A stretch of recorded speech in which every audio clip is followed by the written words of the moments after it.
Es igual que Tofico, el hijo del presidente de Tarmiña, quien es muy tranquilo y relajado. Es un poco demasiado, creo. Ellos son difíciles de definir. A veces navegan del lado de los amigos y a veces de los no muy amigos. En fin. Viene Pedro por el palacio conociendo todo lo que está a su alrededor y de repente abre la siguiente puerta y se encuentra con una inmensa biblioteca llena hasta el techo de libros perfectamente ordenados. Pedro tomó al azar un volumen. Se trataba de La cocina luganesa, un libro rojo y dorado que en la portada tenía una estampa de una gran mesa servida con los platillos más inimaginables. Lo abrió por la mitad y al tiempo que se veía un abundante y variado platón de frutas, la ilustración despidió varios olores que Pedro pudo reconocer: fresas, uvas, manzanas, peras, mangos, frambuesas, melocotones. Como era lógico, se le hizo agua a la boca. Quedó tan impresionado que cerró el libro al instante. Los olores desaparecieron. Todo comenzó el día en que Pedro salió de su casa para esperar el camión de la escuela. En vez de camión, se topó con un tanque de guerra. Bajo de él un soldado vestido con un auténtico traje del ejército. Se le puso enfrente y gritó: ¡Número 23!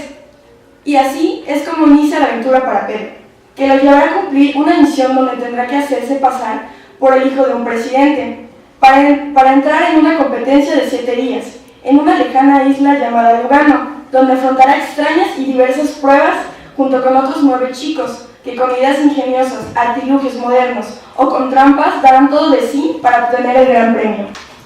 Francisco Hinojosa es aquel escritor de literatura infantil que rompe con esquemas tediosos y moralizantes de literatura. Es más bien el autor de obras realmente inteligentes y humorísticas que nos entretejen historias en las que no podemos despejar nuestros ojos de cada palabra que vamos descifrando, que nos van envolviendo con una suave y constante intensidad gracias a una trama narrativa bien lograda, que repleta de intriga, contradicciones y construcciones fantásticas de personajes muy reales y de temáticas muy variadas, particularidades que hacen de las obras de Hinojosa una emocionante aventura. Sin embargo, no es mi intención hablarles únicamente de mi percepción que como adulto y estudiante de letras tengo sobre el libro, pues en mi opinión, ¿qué mejor crítico de la literatura para niños que un niño? Salió una nueva edición con motivo de los 20 años, es distinta a esa. Esta. Sacó como una edición distinta, como conmemorativa de los 20 años, y ya que si iba a ser, yo dije, denme chance de meterla en lo de mano, no podía cambiarla mucho, ¿no? Pero no, le podía haber cambiado, por ejemplo, algo de lo que me arrepentí es haberle puesto Lugano. Pues la verdad, todo está lleno de países y reinos inventados, además todos son una especie de amalgama. Turambur es Turquía y Estambul, que es su capital, entonces hago ese Turambur, ¿no? De Melombia, en fin, hago estas combinaciones y sin embargo el lugar más importante es el que aparece además en la portada del Lugano, sí es un lugar que existe, no es una isla, pero existe en un Lugano como tal, ¿no? Entonces, bueno, es algo que me hubiera cambiado. De pronto algún niño me decía, oye, me hablaba de Pedro. ¿Quién es ese Pedro? Es el personaje, perdón, es el personaje de una novela. En realidad, hay una nueva generación de escritores de libros para niños, amplia, buena, muy productiva, ya de exportación, y no solamente de escritores, sino de ilustradores. Creo que en estos 20 años ha crecido mucho México, en relación con países que tienen una gran tradición, ¿no? Argentina, Colombia, Cuba ya tenían una tradición de literatura infantil que para nosotros era muy incipiente. Por ese entonces se publicó una colección que se llamaba La hormiga de cristal, algo así, 10 cuentos, y los autores, pues como no había autores de libros para niños, había que llamarle a los autores que escribían otra literatura para que escribieran un cuento, y además, por supuesto, decían, si yo escribo para gente inteligente, pues escribir por famosos, esto es fácil, ¿no? Lo más sencillo del mundo. De esa colección, creo que solamente Juan Villoro queda como autor de libros para niños. Los demás eran, no sé, Carmen Boullosa, Isabel Fraire, ¿quién más estaba? No sé, autores que tienen su obra, pero que dedicaron ese momentito a la literatura infantil y no tuvieron una respuesta por parte de ese lector tan importante. Uno de los últimos libros que escribí se llama Manual para corregir a niños malcriados. Y es un libro que también le fue bien en un año que tiene de publicado. Son historias, yo me convierto en el doctor Hinojosa. O sea, alguien que de tanto estar en contacto con los niños, de tanto escribir para niños, pues me he convertido en un especialista como Irene. ella sí estudió, pero bueno, yo no estudié, pero me convierto en doctor, me autonomo doctor, y los padres y los maestros me llaman para que pues, ayude a corregir a sus hijos o a sus alumnos, ¿no? Los niños que no comen frutas y verduras, que dicen malas palabras, que se comen los mocos, y no solamente los suyos, sino los de sus compañeros, las niñas que se apartan del camino, un niño que no se quería bañar, el niño que se hacía pipí en las albercas, todo esto como que los corrijo. Y le fue también que, claro, ahí sí se me ocurrió muy inmediatamente la segunda parte. Dije, no puedo ser tan injusto y decir solamente los niños son malcriados. No, por supuesto que los padres y los maestros también son, y a veces peor, ¿no? Entonces estoy escribiendo ese manual para corregir a adultos malcriados. Una semana en Lugano, yo tenía la imagen esta del niño, sale de su casa para esperar el transporte escolar y llega el tanque de guerra, baja el soldado, lo mete dentro del tanque y se lo lleva.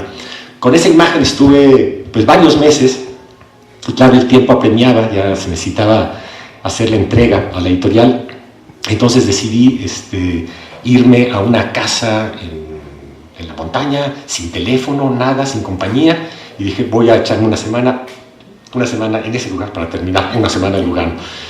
Y claro, la terminé, por supuesto, regresé, la dejé descansar unos días, la volví a leer y dije, ay no, está horrible, a la basura todo completito, salvo la primera imagen. La volví a repensarla y finalmente llegué muy a tiempo a entregarla, pero cambió totalmente, ¿no? Yo empecé en esto como por un accidente, por un azar. Me encargaron que escribiera adaptaciones de leyendas de la época de la colonia y de mitos prehispánicos, y lo hice como un trabajo profesional, finalmente, además bien pagado. Estoy terminando ya de afinar así una novela para adultos que es una especie de Harry Potter porno. O sea, y estos dos mundos, el mundo desde una escuela de magia y hechicería es una escuela de sexo y prostitución, en Francia además todo eso.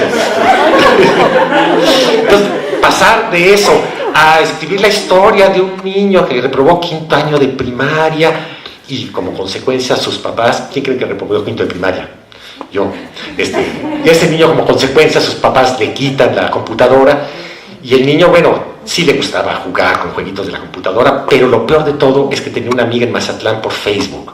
Y si no le escribo va a pensar que me morí.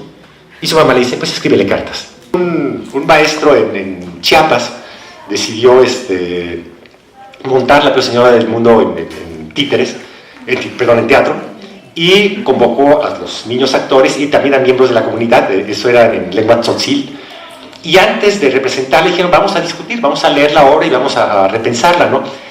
Y la primera cosa es, ¿por qué es señora y no señor? Yo les puedo decir, es señora porque yo tuve una vecina que era muy mala y este libro es una especie de venganza contra esa vecina. Pero si hubiera sido vecino, hubiera sido el peor señor del mundo. Vaya, no hay aquí una cuestión genérica. Es nada más tiene que ver con una realidad, con el origen de la idea, ¿no? Dijeron, bueno, ¿y por qué es señora y no señor? Dicen, es señora porque representa la guerra. Está en femenino y ya representa la guerra. Bueno, ¿y la muralla? La muralla es el cerco militar. ¿Y la paloma? La paloma son los acuerdos de San Andrés. Y el viejito es el Consejo de Ancianos.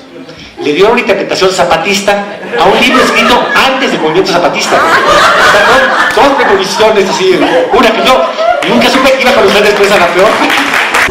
Lo que creo que nos une, que tienen en común, el puente, lo que sirve para niños y lo que sirve para adultos, yo creo que es el juego.